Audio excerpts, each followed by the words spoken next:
Hello everyone. In this video, we will continue our chapter number 2 of class 8th science. Chapter name was microorganism, a friend and a foe. ਜਿੱਦਾਂ ਕਿ ਆਪਾਂ ਇਹਨੂੰ read out ਕਰ ਚੁੱਕੇ ਹਾਂ ਸੀ ਇੱਥੇ ਤੱਕ ਕਮਿਊਨੀਕੇਬਲ ਡਿਜ਼ੀਜ਼ਸ ਤੱਕ ਡਿਫਰੈਂਟ ਟਾਈਪਸ ਆਫ ਮੋਸਕੀਟੋਜ਼ ਦੇਖੇ ਸੀ ਆਪਾਂ ਵਿਚ will cause malaria and dengue ਠੀਕ ਹੈ ਤੇ ਆਪਾਂ ਨੇ ਬਾਅਦ ਵਿੱਚ ਪ੍ਰੀਵੈਂਸ਼ਨ ਵੀ ਦੇਖਿਆ ਸੀ how we can prevent the breeding of ਦੀ ਯਰ ਮੋਸਕੀਟੋਜ਼ ਠੀਕ ਹੈ ਹੁਣ ਆਪਾਂ ਚੱਲਦੇ ਹਾਂ ਟੇਬਲ 2.1 ਦੇ ਉੱਪਰ ਇਹ ਟੇਬਲ 2.1 ਕਾਫੀ ਇੰਪੋਰਟੈਂਟ ਹੈ ਇੰਪੋਰਟੈਂਟ ਕਿੱਦਾਂ ਕਹਿ ਸਕਦੇ ਇਹਦੇ ਉੱਪਰ ਤੁਹਾਨੂੰ MCQs ਵੀ ਪਾ ਦਿੰਦੀ ਹੈ ਫੋਰ ਐਗਜ਼ਾਮਪਲ ਤੁਹਾਨੂੰ ਚਿਕਨ ਪੌਕਸ ਦੇ ਦਿੱਤਾ ਠੀਕ ਹੈ ਜਿਹੜਾ ਥਰਡ ਐਗਜ਼ਾਮਪਲ ਦਿੱਤੀ ਹੋਈ ਦੈਟ ਇਜ਼ ਯਰ ਚਿਕਨ ਪੌਕਸ ਤੇ ਬਾਅਦ ਵਿੱਚ ਉਹਨਾਂ ਨੇ ਪਹਿਲਾਂ ਪੁੱਛ ਲੈਣਾ ਕਿ what is a cause of micro ਜਿਹੜਾ ਕੌਜ਼ੀਕਿਊਟਿਵ ਮਾਈਕਰੋ ਆਰਗਨਿਜ਼ਮ ਉਹ ਕਿਹੜਾ ਆ ਬੈਕਟੀਰੀਆ ਵਾਇਰਸ ਤੁਹਾਡੇ ਕੋਲ ਹੈ ਜਾਂ ਪ੍ਰੋਟੋਜ਼ੋਆ ਠੀਕ ਹੈ ਕੁਛ ਵੀ ਪੁੱਛ ਸਕਦੇ ਯੂ ਕੈਨ ਆਸਕ ਐਨੀਥਿੰਗ ਠੀਕ ਹੈ ਤੁਹਾਡੇ ਕੋਲ ਇਹ ਵੀ ਕਹਿ ਸਕਦੇ ਕਿ ਵਾਇਰਸ ਹੈ ਤੇ ਕਿਹੜਾ ਇੱਦਾਂ ਕੁਛ ਇੱਦਾਂ ਦੇ ਹਿਊਮਨ ਡਿਜ਼ੀਜ਼ ਦੱਸੋ ਜਿਹੜੇ ਵਾਇਰਸ ਤੋਂ ਕਾਜ਼ ਹੁੰਦੇ ਪਏ ਠੀਕ ਹੈ ਉਹਨਾਂ ਦੇ ਮੋਡ ਆਫ ਟ੍ਰਾਂਸਮਿਸ਼ਨ ਦੱਸੋ ਤੇ ਬਾਅਦ ਵਿੱਚ ਪ੍ਰੀਵੈਂਟਿਵ ਮੈਜਰਸ ਵੀ ਦੱਸੋ ਇਸ ਪ੍ਰੀਵੈਂਟਿਵ ਮੈਜਰ ਦੇ ਵਿੱਚ ਤੁਸੀਂ ਪੁਆਇੰਟਸ ਬਣਾ ਲੈਣੇ ਜਿੱਦਾਂ ਫੋਰ ਐਗਜ਼ਾਮਪਲ ਦੇਖੋ ਤੁਹਾਨੂੰ ਦਿੱਤਾ ਹੋਇਆ ਰਾਈਟ ਹੈਂਡ ਸਾਈਡ ਦੇ ਵਿੱਚ keep the patient in complete isolation ਇਹ ਫਰਸਟ ਪੁਆਇੰਟ ਹੋ ਗਿਆ ਕੀਪ ਤੋਂ ਲੈ ਕੇ ਆਈਸੋਲੇਸ਼ਨ ਤੱਕ next is your second point keep the personal belongings of the patient ਅਵੇ firm those of the others ਇਹ ਸੈਕਿੰਡ ਪੁਆਇੰਟ ਹੋ ਗਿਆ ਕਿ ਜਿਹੜਾ ਪੇਰੈਂਟਸ ਉਹਨੂੰ ਪੇਸ਼ੈਂਟ ਨੂੰ ਦੂਰ ਰੱਖੋ ਉਹਦੀਆਂ ਬਿਲੋਂਗਿੰਗ ਸਾਰੀਆਂ ਜਿੰਨੇ ਵੀ ਸਮਾਨ ਦੂਰ ਰੱਖੋ ਉਹਦੇ ਠੀਕ ਹੈ ਸੈਕਿੰਡ ਥਰਡ ਪੁਆਇੰਟ ਇਜ਼ ਯਰ vaccination to be given at suitable age ਠੀਕ ਹੈ ਥਰਡ ਪੁਆਇੰਟ ਇਜ਼ ਯਰ ਵੈਕਸੀਨੇਸ਼ਨ ਜਿਹੜੀ ਹੈ ਉਹਨੂੰ ਪ੍ਰੋਪਰ ਏਜ ਦੇ ਉੱਪਰ ਦੇ ਦੇਣੇ 3 ਪੁਆਇੰਟਸ ਬਣ ਗਏ ਇੱਦਾਂ ਹੀ ਇੱਦਾਂ ਤੁਸੀਂ ਅੱਗੇ ਵੀ ਦੇਖ ਸਕਦੇ ਹੋ ਇੱਕ ਇੱਕ ਜਾਂ ਦੋ ਪੁਆਇੰਟਸ ਜਿੱਦਾਂ ਵੀ ਇਹ ਤੋਂ ਬਣਦੇ ਪਏ ਉਹਨਾਂ ਨੂੰ ਟੇਬਲ ਨੂੰ ਪੂਰਾ ਆਪਣੀ ਕਾਪੀ ਦੇ ਉੱਪਰ ਲਗਾ ਲੈਣਾ ਲੈਫਟ ਹੈਂਡ ਸਾਈਡ ਜਿਹੜੇ human diseases causative micro organism mode of transmission ਤੁਸੀਂ ਇੱਦਾਂ ਹੀ ਲਿਖ ਲੈਣੇ ਆਪਣੀ ਕਾਪੀਜ਼ ਦੇ ਉੱਪਰ ਠੀਕ ਹੈ ਯਾਦ ਕਰਕੇ ਪ੍ਰੀਵੈਂਟਿਵ ਮੈਜਰਸ ਨੂੰ ਤੁਸੀਂ ਪੁਆਇੰਟਸ ਦੇ ਵਿੱਚ ਲਿਖਿਓ ਮੈਂ ਅਗੇਨ ਤੁਹਾਨੂੰ ਦੱਸਿਆ ਜਿਹਦਾ ਕੀਪ ਤੋਂ ਲੈ ਕੇ ਆਈਸੋਲੇਸ਼ਨ ਫਰਸਟ ਪੁਆਇੰਟ ਕੀਪ ਤੋਂ ਲੈ ਕੇ ਅਦਰਸ ਤੱਕ that is your second point vaccination suitable age ਤੋਂ ਲੈ ਕੇ ਥਰਡ ਪੁਆਇੰਟ ਠੀਕ ਹੈ ਇੱਦਾਂ ਹੀ ਅੱਗੇ ਤੁਸੀਂ ਸਾਰੇ ਪੁਆਇੰਟਸ ਦੇ ਵਿੱਚ ਕਨਵਰਟ ਕਰ ਲਿਓ some of common diseases affecting humans their mode of transmission and few general method of prevention shown in the table 2.1 ਠੀਕ ਹੈ ਟੇਬਲ 2.1 ਦੇ ਵਿੱਚ ਸਾਰਾ ਕਵਰ ਕਰ ਲਿਆ ਗਿਆ ਕਿਹੜੇ ਕਿਹੜੇ ਆਪਣੇ ਡਿਜ਼ੀਜ਼ਸ ਹੁੰਦੀ ਹੈ ਠੀਕ ਹੈ ਹਿਊਮਨਸ ਦੇ ਵਿੱਚ ਉਹਨਾਂ ਦੇ ਮੋਡ ਆਫ ਟ੍ਰਾਂਜੀਸ਼ਨ ਕੀ ਹੈ ਕਿੱਥੋਂ ਕਿੱਦਾਂ ਹੁੰਦੇ ਆਪਾਂ ਨੂੰ ਉਹਨਾਂ ਦੇ ਕੌਜ਼ੀਕਿਊਟਿਵ ਮਾਈਕਰੋ ਆਰਗਨਿਜ਼ਮਸ ਕੀ ਹੈ ਤੇ ਪ੍ਰੀਵੈਂਟਿਵ ਮੈਜਰਸ ਕੀ ਉਹਨਾਂ ਦੇ ਠੀਕ ਹੈ ਸਾਰੇ ਆਪਾਂ ਟੇਬਲ ਦੇ ਵਿੱਚ ਡਿਸਕਸ ਕਰ ਲੈਣੇ ਹੈ ਡਿਜ਼ੀਜ਼ ਕੌਜ਼ਿੰਗ ਮਾਈਕਰੋ ਆਰਗਨਿਜ਼ਮਸ ਇਨ ਐਨੀਮਲਸ ਠੀਕ ਹੈ ਹੁਣ ਐਨੀਮਲਸ ਦੇ ਵਿੱਚ ਵੀ ਇਹ ਜਿਹੜੇ ਮਾਈਕਰੋ ਆਰਗਨਿਜ਼ਮਸ ਹੁੰਦੇ ਆ ਇਹ ਪ੍ਰੋਬਲਮ ਕ੍ਰੀਏਟ ਕਰਦੇ ਨੇ ਡਿਜ਼ੀਜ਼ ਕ੍ਰੀਏਟ ਕਰ ਦਿੰਦੇ ਆ several micro organisms not only cause disease in humans but plants also in other animals for example anthrax is a dangerous human and cattle disease caused by bacterium ਠੀਕ ਹੈ ਹੁਣ ਇੱਕ ਛੋਟੀ ਜੀ ਐਗਜ਼ਾਮਪਲ ਦਿੰਦੇ ਪਏ ਕਿ ਜ਼ਰੂਰੀ ਨਹੀਂ ਹੈ ਕਿ ਹਿਊਮਨ ਦੇ ਵਿੱਚ ਹੀ ਤੁਹਾਡੇ ਕੋਲ ਡਿਜ਼ੀਜ਼ਸ ਹੋਣ ਐਨੀਮਲਸ ਨੂੰ ਵੀ ਡਿਜ਼ੀਜ਼ਸ ਹੁੰਦੀਆਂ ਆ ਠੀਕ ਹੈ ਐਨੀਮਲਸ ਨੂੰ ਡਿਜ਼ੀਜ਼ ਐਂਥਰੈਕਸ ਜਿਹੜੀ ਹੁੰਦੀ ਹੈ ਇਹ ਹਿਊਮਨਸ ਦੇ ਵਿੱਚ ਵੀ ਡਿਜ਼ੀਜ਼ ਹੋ ਜਾਂਦੀ ਹੈ ਤੇ ਕੈਟਲਸ ਨੂੰ ਵੀ ਹੋ ਜਾਂਦੀ ਹੈ ਜਿਹੜੀ ਹੈ ਘਰਾਂ ਦੇ ਵਿੱਚ ਜਿਹੜੀ ਮੱਝਾਂ ਵਗੈਰਾ ਰੱਖੀਆਂ ਹੁੰਦੀਆਂ ਉਹਨਾਂ ਨੂੰ ਵੀ ਹੁੰਦੀਆਂ ਹੈ ਬੈਕਟੀਰੀਅਮ ਤੋਂ ਹੁੰਦੀ ਹੈ ਬੈਕਟੀਰੀਆ ਤੋਂ ਹੁੰਦੀ ਹੈ mainly foot and mouth disease of cattle is caused by a virus ਠੀਕ ਹੈ ਇਹ ਵੀ ਇੱਕ ਡਿਜ਼ੀਜ਼ ਹੈ ਤੁਹਾਡੇ ਕੋਲ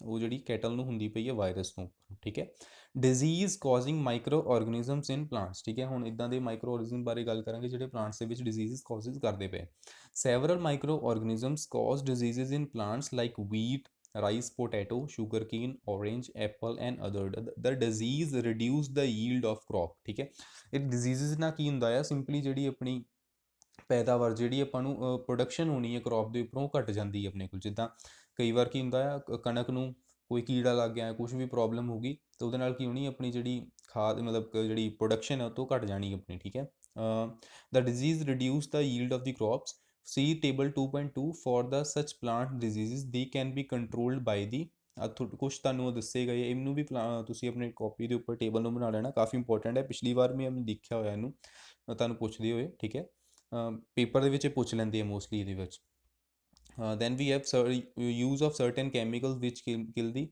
microorganism ਇਹ ਟੇਬਲ ਦੇ ਵਿੱਚ ਪੂਰਾ ਦੱਸਿਆ ਗਿਆ ਆ ਪਲਾਂਟ ਡਿਜ਼ੀਜ਼ ਕਿਹੜੇ ਕਿਹੜੇ ਆ ਮਾਈਕਰੋ ਆਰਗਨਿਜ਼ਮ ਕਿਹੜੇ ਕਿਹੜੇ ਇਹਨਾਂ ਨੂੰ ਲੱਗਦੇ ਆ ਬੈਕਟੀਰੀਆ ਫੰਜਾਈ ਜਾਂ ਵਾਇਰਸ ਹੈ ਠੀਕ ਹੈ ਮੋਡ ਆਫ ਟ੍ਰਾਂਸਮਿਸ਼ਨ ਕੀ ਆ ਉਹਨਾਂ ਦਾ then we have food poisoning ਠੀਕ ਹੈ ਹੁਣ ਗੱਲ ਕਰਾਂਗੇ ਤੁਸੀਂ ਨਾਮ ਮੋਸਟਲੀ ਸੁਣਿਆ ਹੋਣਾ what is a food poisoning ਪਰ ਐਗਜ਼ੈਕਟਲੀ ਤੁਹਾਨੂੰ ਪਤਾ ਨਹੀਂ ਹੋਣਾ ਕੀ ਹੁੰਦਾ ਸ਼ਾਇਦ ਕਈਆਂ ਨੂੰ ਪਤਾ ਵੀ ਹੋਵੇ ਭੂਜੂ ਵਾਜ਼ invited by his friend to a party and he ate a variety of food stuff ਠੀਕ ਹੈ ਬੂਜੂ ਪਾਰਟੀ ਤੇ ਗਿਆ ਆਪਣੀ ਫਰੈਂਡ ਦੀ ਤੇ on reaching home he started vomiting and had to be taken to a hospital ਠੀਕ ਹੈ ਉਹਨਾਂ ਨੇ ਘਰੇ ਹੀ ਜਾਂਦੇ ਬਾਅਦ ਵਿੱਚ ਉਲਟੀਆਂ ਸਟਾਰਟ ਕਰ ਦਿੱਤੀਆਂ ਤੇ ਉਹਨੂੰ ਹਸਪੀਟਲ ਲੈ ਜਾਣਾ ਪਿਆ the doctor said that this condition could be due to the food poisoning ਠੀਕ ਹੈ ਇਹ ਕੰਡੀਸ਼ਨ ਉਹਦੀ ਫੂਡ ਪੋਇਜ਼ਨਿੰਗ ਕਰਕੇ ਹੋਈ ਹੈ ਹੁਣ क्वेश्चन अराइज ਹੁੰਦਾ what is a food poisoning the food poisoning could be due to the consumption of food spoiled by some micro organism. ਜਿਹੜੀ ਫੂਡ ਪੋਇਜ਼ਨਿੰਗ ਹੁੰਦੀ ਹੈ ਮੋਸਟਲੀ ਜਿਹੜਾ ਫੂਡ ਜਿਹੜਾ ਖਰਾਬ ਹੋ ਚੁੱਕਾ ਮਾਈਕਰੋ ਆਰਗੇਨਿਜ਼ਮਸ ਨੇ ਖਰਾਬ ਕਰ ਦਿੱਤਾ, ਸਪੋਇਲਡ ਕਰ ਦਿੱਤਾ ਆ, ਠੀਕ ਹੈ, ਉਹਦੇ ਕਰਕੇ ਹੋ ਸਕਦਾ। Micro organisms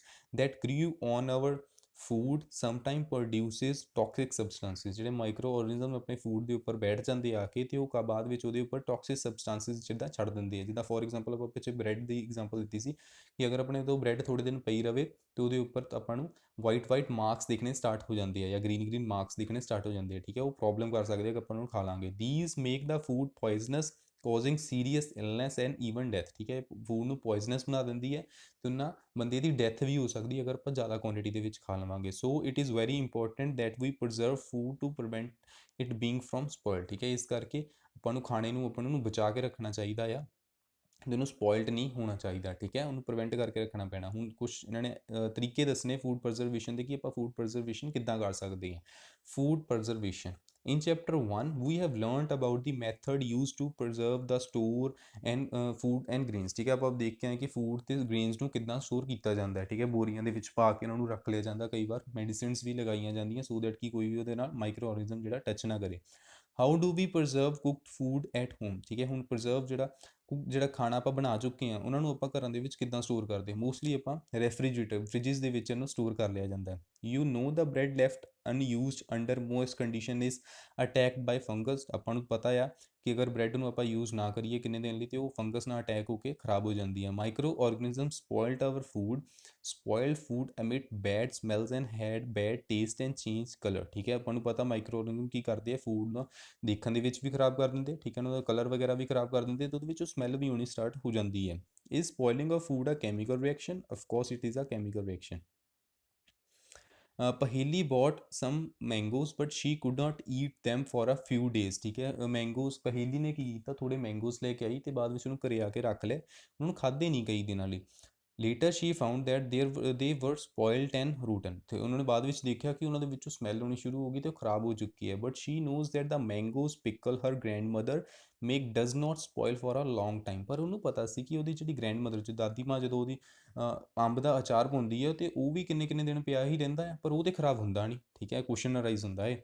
Shri is confused, ਉਹ ਕਨਫਿਊਜ਼ ਹੋ ਚੁੱਕੀ ਹੈ।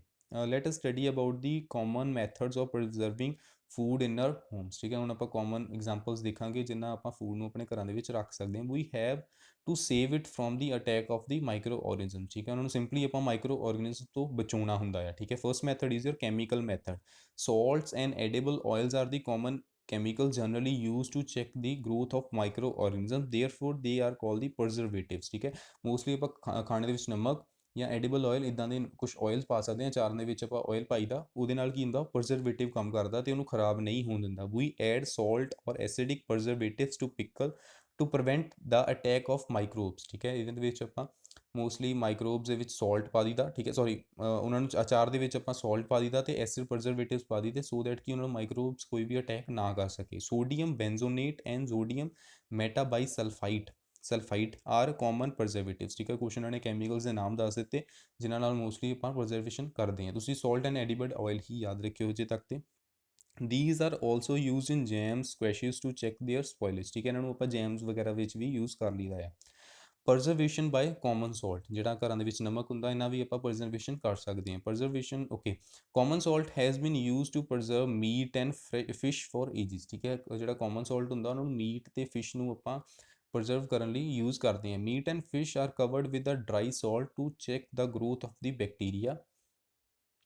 Salting is also used as preserve amla, raw mangoes and turmalide। ਠੀਕ ਹੈ, ਮੋਸਟਲੀ ਇਹ ਦੱਸਦੇ ਪਏ ਕਿ ਜਿਹੜਾ ਮੀਟ ਵਗੈਰਾ ਹੁੰਦਾ ਉਹ ਵੀ ਆਪਾਂ ਕਾਮਨ ਆਇਲ ਨਾਲ ਜਿਹੜਾ ਆ ਉਹਨੂੰ ਪ੍ਰਜ਼ਰਵ ਕਰ ਸਕਦੇ ਹਾਂ। ਪ੍ਰਜ਼ਰਵੇਸ਼ਨ ਬਾਏ ਸ਼ੂਗਰ, ਹੁਣ ਸ਼ੂਗਰ ਨਾਲ ਵੀ ਪ੍ਰਜ਼ਰਵੇਸ਼ਨ ਹੋ ਜਾਂਦੀ ਹੈ। ਮੋਸਟ ਇੰਪੋਰਟੈਂਟ ਇਹਦੀ ਐਗਜ਼ਾਮਪਲ ਦਵਾਂ ਤੁਹਾਨੂੰ, ਤੁਹਾਡੇ ਕੋਲ ਸ਼ਹਿਦ ਹੁੰਦਾ ਜਿਹੜਾ ਉਹ ਕਦੀ ਖਰਾਬ ਨਹੀਂ ਹੁੰਦਾ ਉਹਦੇ ਵਿੱਚ ਕਿਉਂਕਿ ਸ਼ੂਗਰ ਹੁੰਦੀ ਹੈ।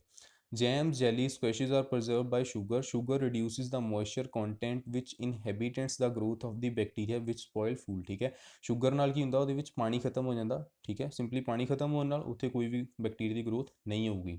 preservation by oil and vinegar, ठीक है, oil ਤੇ vinegar, use of oil and vinegar prevent spoilage of pickle because bacteria cannot live in such environment, ਠੀਕ ਹੈ, ਜਦੋਂ ਆਪਾਂ oil ਤੇ vinegar यूज़ ਕਰਦੇ ਹਾਂ ਤੇ ਬੈਕਟੀਰੀਆ ਉੱਥੇ ਕਦੀ ਵੀ ਗਰੋਥ ਨਹੀਂ ਕਰ ਸਕਦਾ ਕਿਉਂਕਿ ਉਹ ਇਨਵਾਇਰਨਮੈਂਟ ਨੂੰ ਪ੍ਰੋਸੈਸ ਹੀ ਨਹੀਂ ਕਰਦਾ ਪਿਆ ਉਹਨੂੰ। Vegetable fruits fishes meat are often preserve, ਠੀਕ ਹੈ, ਇਹਨਾਂ vegetables fruits fishes and meat ਇਹਨਾਂ ਵੀ ਪ੍ਰਜ਼ਰਵ ਕੀਤੇ ਜਾਂਦੇ ਹੈ। ਹੀਟ ਐਂਡ ਕੂਲ ਟਰੀਟਮੈਂਟ, ਠੀਕ ਹੈ, ਇਹਨਾਂ ਹੀਟ ਐਂਡ ਕੂਲ ਟਰੀਟਮੈਂਟ ਦੇ ਵਿੱਚ ਵੀ ਆਪਾਂ ਦੇਖਦੇ ਹਾਂ ਬੜੀ ਵੱਡੀ ਐਗਜ਼ਾਮਪਲ ਹੈ, ਤੁਸੀਂ ਘਰਾਂ ਦੇ ਵਿੱਚ ਪੈਕਟ ਵਾਲਾ ਦੁੱਧ ਲੈ ਕੇ ਆਉਂਦੇ ਆ ਉਹਦੇ ਵਿੱਚ ਵੀ ਧਿਆਨ ਨਾਲ ਦੇਖਿਓ ਤੇ ਲਿਖਿਆ ਹੁੰਦਾ ਇਹ ਚੀਜ਼ ਜਿਹੜੀ ਮੈਂ ਚੀਜ਼ ਹੁਣ ਪੜਾਂਗੇ ਆਪਾਂ। You must have observed your mother boiling milk before it's stored in boiling kills microorganisms. Similarly, we keep our food in the refrigerator. Low temperature inhibits the growth of the microorganisms. ਆਪਾਂ ਦੇਖਿਆ ਹੋਣਾ ਘਰਾਂ ਦੇ ਵਿੱਚ ਜਦੋਂ ਵੀ ਦੁੱਧ ਹੁੰਦਾ ਆ ਉਹਨੂੰ ਬੋਇਲ ਕਰਕੇ ਰੱਖ ਲਿਆ ਜਾਂਦਾ। ਬੋਇਲ ਕਰਨ ਨਾਲ ਕੀ ਹੁੰਦਾ ਉਹਦੇ ਵਿੱਚ ਜਿੰਨੇ ਵੀ ਮਾਈਕਰੋ ਔਰਗੈਨਿਜ਼ਮਸ ਹੁੰਦੇ ਆ ਜਿਹੜੇ ਉਹਨੂੰ ਖਰਾਬ ਕਰ ਸਕਦੇ ਸੀ ਉਹ ਖਤਮ ਹੋ ਜਾਂਦੇ ਆ ਤੇ ਨਾਲ ਹੀ ਉਹਨੂੰ ਰੈਫਰੀਜਰੇਟਰ ਦੇ ਵਿੱਚ ਵੀ ਰੱਖ ਲਿਆ ਜਾਂਦਾ ਕੋਈ ਵੀ ਖਾਣਾ ਹੋਵੇ ਤੇ ਉਹਦੇ ਨਾਲ ਵੀ ਆਪਣੇ ਕੋਲ ਲੋ ਟੈਂਪਰੇਚਰ ਦੇ ਵਿੱਚ ਮਾਈਕਰੋ ਔਰਗੈਨਿਜ਼ਮ ਗਰੋਥ ਨਹੀਂ ਕਰ ਸਕਦੇ, ਠੀਕ ਹੈ। Pasteurized milk can be consumed without boiling as it frees from the harmful microbes, ਠੀਕ ਹੈ, ਕਿੱਦਾਂ ਕੀਤਾ ਜਾਂਦਾ। the milk is heated about 70 degree Celsius for 15 to 30 seconds and then suddenly chilled and stored, ਉਹਨੂੰ 70 degree Celsius ਜਾਂ 80 degree Celsius ਤੱਕ 15 to 15 to 30 seconds ਲਈ ਰੱਖ ਦਿੱਤਾ ਜਾਂਦਾ ਆ।